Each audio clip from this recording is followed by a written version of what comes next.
시작하겠습니다. 아버지 감사합니다. 이 아침 또 저희를 일찍 깨워주시고 이렇게 아버지 앞에 나와서 다시 우리가 아버지의 말씀과 기도로 아버지께 가까이 가게 하시니 감사합니다. 아멘. 이 아침 부족한 소자를 통해서 당신의 말씀을 나눌 때 소자의 입과 또 사랑하는 당신의 딸들의 마음을 인도하셔서 온전히 주님께 영광 돌리며 저에게 은혜가 충만한 한 시간 될 수 있도록 성령께서 저희들의 마음을 주관해 주실 것을 믿고 감사하오며 우리 주 예수 그리스도 이름 받들어 간절히 기도드렸습니다. 아멘. 아멘. 자, 어제에 이어서 우리가 회개의 장을 다시 하겠습니다.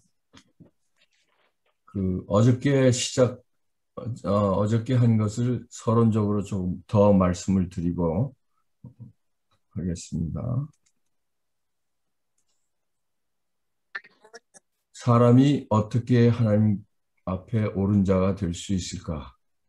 죄인이 어떻게 의롭게 될 수 있을까? 요한일서 4장 10절에는 우리를 사랑하사 우리 죄를 위하여 화목제로 그 아들을 보내셨습니다. 오직 그리스도로 말미암아만 우리는 하나님과 거룩함에 조화될 수 있는 것이다. 그러면 우리 어떻게 그리스도께로 나아갈 것인가? 침례 요한도 예수님도 또 제자들도 예수님께 가는 길은 회개하는 길밖에 없다고 전했습니다. 또 정로의 계단으로 다시 가면은 많은 사람은 오순절에 허다한 무리가 죄를 깨닫고 우리가 어찌할꼬 하고 질문한 것과 같은 질문을 하고 있다. 이에 대한 베드로의 대답의 첫 마디는 회개하라 는 것이다. 그런지 얼마 후에 그는 말하기를 회개하고 돌이켜 너희 죄 없이함을 받으라고 하였다. 또 회개라는 것은 죄를 슬퍼하고 죄에서 떠나는 것을 의미하는 것이고 그 죄에서 떠나기 위해서는 우리의 죄가 얼마나 악한 것인지 깨달아야만 되고 또한 진심으로 죄에서 떠날 때 우리 생애에 진정한 변화가 일어난다고 말합니다. 요엘서에 보면 너희는 옷을 찢지 말고 마음을 찢고 너희 하나님 여호와께로 돌아올지어다. 또 시편에 하나님의 구하시는 제사는 상한 심령이라 하나님이여 상하고 통회하는 마음을 주께서 멸치 아니하시리이다. 그래서 마음입니다. 우리의 마음으로부터 우러나오는 것이 참 회개라는 것을 계속 말씀하고 있습니다. 하나님의 정부는 사단이 주장하는 바와 같이 맹목적 굴종이나 무리한 제재 위에 세워진 것이 아니다. 하나님의 정부는 이지와 양심에 호소한다. 오라 우리가 서로 변론하자 함은 조물주께서 그가 만드신 피조물들에게 하신 초청이다. 하나님께서 당신의 피조물들의 의사를 강제하지 않으신다. 그는 단 마음, 영어로는 willingly라고 되어 있습니다. 이성적으로 하지 않는 경배는 받으실 수 없다. 이것이 사람을 하나님의 형상대로 창조하셨기 때문에 우리의 인격을 존중하셔서 우리의 선택을 받아들인다는 뜻입니다. 그래서 우리가 항상 하나님의 형상으로 창조됐다는 것을 잘 이해해야 됩니다. 이러한 이유로 우리의 마음에 회개하라고 호소하시고 진정한 회개를 경험한 사람만이 죄를 버릴 수 있는 마음이 되기 때문입니다. 이 모든 단계 속에서 성령님이 우리로 하여금 십자가를 보게 하시고 하늘에서 일하시는 예수님을 보게 하십니다. 스데반은 돌에 맞아 죽어가면서도 성령이 충만하여 하늘을 우러러 주목하여 하나님의 영광과 및 예수께서 하나님 우편에 서신 것을 보고 예수님은 보좌에 가만히 앉아 계신 것이 아니라 서서 오늘도 우리를 위해서 일하시기 때문에 우리가 회개할 수 있고 죄 없이 함을 받을 수 있습니다.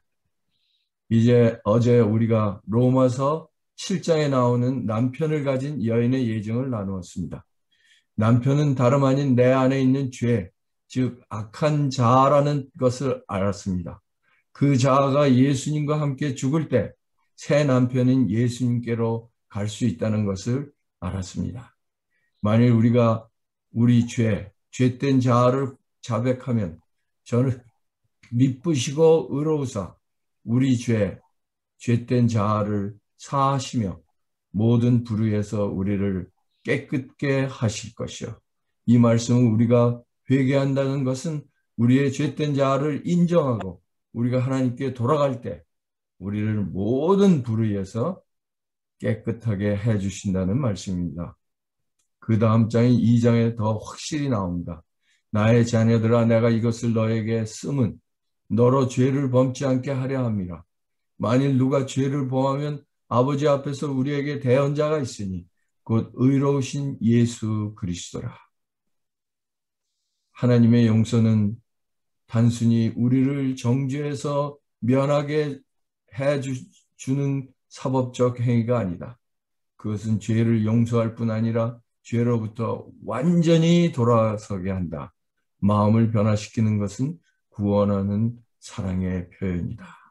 얼마나 놀라운 말씀입니까? 이것이 성령님을 통해서 지금 대제사장으로 일하시는 예수님의 사역을 우리 마음에 가능케 하는 것입니다. 그래서 다윗은 하나님이여 내 속에 정한 마음을 창조하시고 내 안에 정직한 영을 새롭게 하소서 라고 기도했습니다. 이 모든 것이 우리 마음에서 일어나는 것입니다. 자신으로 더불어 싸우는 싸움은 일찍이 싸운 싸움 중 가장 큰 싸움이다. 모든 것을 하나님의 뜻에 복종시키며 자신을 바치는 일은 고투가 요구된다. 그러나 심령이 새로워져서 성결케 되려면 그 심령은 하나님께 순복시켜야 한다. 이 일이 어렵지만 진정한 회개를 하고 죄를 용서받아 정한 마음을 받은 사람들은 그리스도 안에서 기쁜 마음으로 이 싸움을 할 수 있습니다. 주 안에서 항상 기뻐하라. 내가 다시 말하노니 기뻐하라. 어제 우리는 로마서 7장은 남편을 가진 한 여인의 예증을 통해 그 남편은 죄된 자아요. 그 자아가 그리스도와 함께 십자가에 못 박힐 때 우리는 새 남편인 예수님께로 갈 수 있다는 말씀으로 시작하는 것을 보았습니다. 이 말씀은 매우 중요합니다. 우리가 이것을 잘못 이해하면은 우리가 혼자서 내 자아를 가지고 신앙을 함으로 매일매일 실패하는 경험을 합니다. 로마서 7장 4절에 그러므로 내 형제들아 너희도 그리스도의 몸으로 말미암아 율법에 대하여 죽임을 당하였으니 이는 다른이 곧 죽은 자 가운데서 살아나신 이에게 가서 우리로 하나님을 위하여 열매를 맺게 하려 함이니라. 이 말씀이 우리가 확실히 이해가 되죠? 다시 말할 이 말씀을 더 자세히 설명해서 우리가 육신이 있을 때에는 율법으로 말미암아 죄의 정욕이 우리 지체 중에 역사하여 우리로 사망을 위하여 열매를 맺게 하더니 이제는 우리가 얽매였던 것에 대하여 죽었으므로 율법에서 벗어났으니 이러므로 우리가 영의 새로운 것으로 섬길 것이요 의문에 묵은 것으로 아니할지라. 육신에 있을 때는 예수님 없이 율법을 지키려고 시도할 때를 말합니다. 사망을 위하여 열매를 맺게 하더니 율법주의로 빠졌다니입니다. 우리가 얽매였던 것에 대하여 죽었으므로 율법에서 벗어났으니 이 말씀에서 많은 그리스도인들이 오류에 빠집니다. 율법에서 벗어났으니를 이제 율법을 지키지 않아도 된다고 해석합니다. 우리가 얽매였던 것에 대하여 죽었으므로 이 말씀은 우리가 율법을 예수님 없이 율법을 지켜 구원 얻으려는 착각에서 깨어나므로 예수님 안에 있는 율법이 요구하는 모든 것을 이룰 수 있다는 말입니다. 지금까지 로마서 7장은 자신의 경험을 결론적으로 이야기한 것입니다. 이미 그는 모든 것을 깨닫고 그의 경험의 대략을 설명한 다음에 그 이후에 나오는 것이 이 결론에 도달하기 위해 자신의 경험을 자세히 설명한 것을 이제 우리가 나누었습니다. 그 이후의 말씀이 잘 이해되지 않는 분이 혹시 있으시면 제가 어제 나눈 말씀을 다시 보시고 들으시기 바랍니다. 이제 7장 마지막 부분으로 가겠습니다. 내 지체 속에서 한 다른 법이 내 마음의 법과 싸워 내 지체 속에 있는 죄의 법 아래로 나를 사로잡아 오는도다. 나의 양심을 옳게 살려고 하는데 내 자아가 더 강해서 그렇게 하지 못하는구나. 이것이 많은 재림교인들의 절규 아닙니까? 그런데 슬프게도 그런 재림교인들도 그리 많지 않습니다. 로마서 7장은 이렇게 끝납니다. 우리 주 예수 그리스도로 말미암아 하나님께 감사하리로다. 그런즉 내 자신이 마음으로는 하나님의 법을 육신으로는 죄의 법을 섬기노라. 우리 주 예수 그리스도로 말미암아 하나님께 감사하리로다. 이제 바울은 이런 잘못된 시도로 한 경험일지라도 성령의 도우심으로 예수님을 다시 만나는 경험을 하는 것입니다. 그런데 좀 헷갈리게 하는 말씀이 나옵니다. 그런즉 내 자신이 마음으로는 하나님의 법을, 육신으로는 죄의 법을 섬기노라. 그렇다면 우리는 마음으로만 말씀을 지키고 육신으로는 죄의 법을 지켜도 되는가라는 질문이 나옵니다. 여기에 나오는 마음과 육신을 잘 이해해야만 합니다. 이제 8장으로 넘어가겠습니다. 이제 8장에는 바울이 자신이 노력하던 것에서 벗어나서 예수님과 함께하는 경험을 기록했습니다. 그러므로 이제 그리스도 예수 안에 있는 자에게 결코 정죄함이 없나니, 이 말씀도 잘못 이해하면 큰일 납니다. 이 말씀은 7장에서 보인 자신이 이미 예수님을 만나는 경험을 했지만, 그리고 율법이 요구하는 심오한 진리를 깨달았어도 전에 하던 율법주의로 자신이 그 율법을 지키려고 시도했던 지루하고 괴롭고 번번이 실패만 일삼던 신앙에서 벗어나 놀라운 기쁨을 표현한 것입니다. 내가 이제 그리스도 안에 있으니 결코 율법이 요구하는 모든 것을 이루어짐으로 염려가 없어진다는 고백입니다. 다음 절을 보면 더 잘 이해가 됩니다. 이는 그리스도 예수 안에 있는 성령의 법이 죄와 사망의 법에서 너를 해방하였습니다. 성령의 역사하심을 통해 나의 마음에 말씀이신 예수님이 거하시니 내가 실패만 거듭했던 죄를 승리하는 경험이 이루어지는구나 라는 고백입니다. 아까 말씀드린 그런즉 내 자신이 마음으로 하나님의 법을, 육신으로는 죄의 법을 섬기노라. 그렇다면 우리는 마음으로만 말씀을 지키고 육신으로는 죄의 법을 지켜도 되는가? 라는 질문에 여기에 나오는 마음과 육신을 잘 이해해야만 합니다. 이것을 마음에 두고 다음에 나오는 절을 읽어보겠습니다.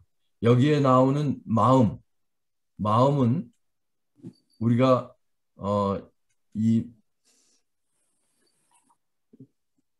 8장에 나오는 영으로 생각하면 됩니다. 진리를 알지니 진리가 너희를 자유케 하리라. 내가 곧 길이요 진리요 생명이니 나로 말미암 말미암지 않고는 아버지께로 올 자가 없느니라. 그래서 우리가 이 진리를 깨달을 때 우리가 아버지께로 갈 수가 있습니다. 예수님을 통해서. 율법이 육신으로 말미암아 연약하여 할 수 없는 그것을 하나님은 하시나니 그 죄를 인하여 자기 아들을 죄 있는 육신의 모양으로 보내어 육신의 죄를 정하사 육신을 쫓지 않고 그 영을 쫓아. 자 보세요. 제가 이거를 하이라이트를 해야 되는데 못했습니다.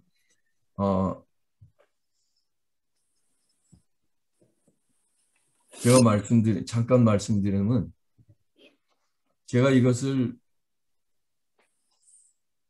오늘 아침에 다시 쓰는데 자꾸만 깨지는 거예요. 그래서 다른 페이지를 열고 이거를 썼어요. 써서 이거를 카피해서 오니까 제가 하이라이트 했던 것이 다 없어진 거예요. 네, 그래서 여기서 영과 육신이라는 이 단어를 우리가 잘 이해해야 됩니다. 진리를 알지, 내가 곧 길이요, 아니, 여기에 3절서부터 다시 읽겠습니다. 율법이 육신으로 말미암아 연약하여 할 수 없는 그것을 하나님을 하시나니 곧 죄를 인하여 자기 아들을 죄 있는 육신의 모양으로 보내어 육신의 죄를 정했습니다. 그래서 더 이상 죄가 어떻게 해요? 우리의 육신을 통해서 우리를 사로잡는 것을 없이 하려고 하셨다는 것입니다. 육신을 쫓지 않고 그 영을 쫓아 행하는 우리에게 율법의 요구를 이루어지게 하려 하심이라. 그래서 육신이 내 자아를 쫓지 않고 내 마음에 그 성령께서 예수님을 우리 안에 거하게 하실 때 그 율법을 이루게 한다는 것입니다. 육신을 쫓는 자는 육신의 일을, 영을 쫓는 자는 영의 일을 생각하나니 육신의 생각은 사망이요 영의 생각은 생명과 평안이라.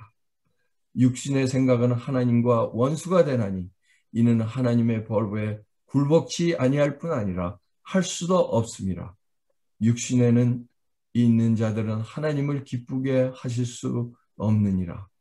만일 너희 속에 하나님의 영이 거하시면 너희가 육신에 있지 아니하고 영에 있나니 누구든지 그리스도의 영이 없으면 그리스도의 사람이 아니라. 말씀을 보십시오. 우리가 육신에 져서 거하면은 하나님의 사람이 아니라고 그랬습니다. 또 그리스도께서 너희 안에 계시면 육신은 죄로 인하여 죽은 것이나 영은 의를 인하여 산 것이라. 육신, 자아, 전 남편, 옛 남편, 이것이 다 같은 말입니다. 그래서 우리가 그 전 남편이 예수 그리스도로 말미암아 죽을 때 우리가 예수 그리스도께 가서 의를 인하여 살게 되는 것입니다. 예수님을 죽은 자 가운데서 살리신 이의 영이 너희 안에 거하시면 그리스도 예수를 죽은 자 가운데서 살리신 이가 너희 안에 거하시는 그의 영으로 말미암아 너희 죽을 몸도 살리시리라. 변화시킬 것이다. 우리가 이 이상 우리가 볼 때 갈라디아서 2장 20절의 말씀, 내가 이제 사는 것은 내가 사는 것이 아니라 나를 위해서 십자가에 달리신 예수 그리스도께서 내 안에 사는 것이니라. 그래서 내가 이제 사는 것은 내가 사는 것이 아니라 내 안에 계신 예수 그리스도께서 나를 위하여 사는 것이라. 이 말씀이 우리 안에 이루어지는 것을 얘기합니다. 이 말씀의 이 놀라운 경험이 우리 모든 분들에게 이루어져서 정말 바울과 같은 이제는 결코 내가 그리스도 안에 있으므로 정죄함이 없나니 그래서 그리스도 안에서 자유하는 놀라운 경험을 맛보시는 여러분들 되시기 간절히 바랍니다. 아멘.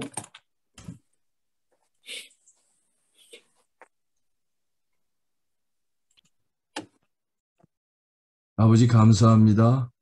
또 우리에게 하루를 주시고 또 우리에게 주님의 말씀과 또 기도로 주님 앞에 나올 수 있도록 하셨사오니 감사합니다. 아멘. 아멘. 기도를 그 간절히 드리는 기도를 주님께서 들어주실 것도 감사합니다. 아버지, 아멘. 우리가 오늘 하루 사는 동안에 그 로마서 8장의 경험같이 우리가 육신에 쓰러져서 육신에 져서 쓰러지는 삶이 아니라 오직 영으로 성령의 능력으로 그리스도께서 우리 안에 사시는 경험을 함으로써 승리하는 하루의 생애를 살 수 있도록 저희를 인도해 주실 것을 인해서 감사하며 우리 주 예수 그리스도 이름 받들어 간절히 기도드렸습니다. 아멘. 아멘. 감사합니다. 감사합니다. 내일 아침 마경 집사님 반가워요. 네, 반갑습니다. 김은재 반갑습니다. 여러분들. 김원주 집사님도 반가워.